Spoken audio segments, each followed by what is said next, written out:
stilsit met Hoeka Toeka se ritme.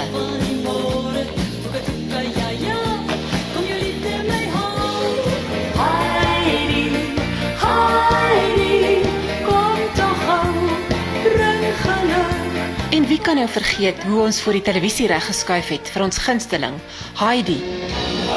Karike Kesenkamp vermaak Afrikaanse musiekliefhebbers al van Toeka se dae af. Sy is gisterand vereer vir 'n halfuur se lewenswerk om Afrikaanse musiek te bevorder. Dankie vir dit wat julle gedoen het, vir ons taal, vir ons kultuur. Dankie vir die skoonheid wat jou musiek oorgedra het deur generasies heen.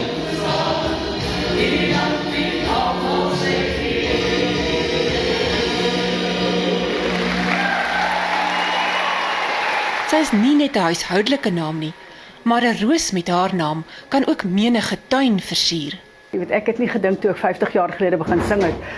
Enigstens dat ek gaan nog so lank sing nie, en tweedens dat ek ooit so 'n toekenning soos hierdie sal kry by so 'n fantastiese organisasie soos die FHK nie. Dit is vir my 'n ongelooflike eer.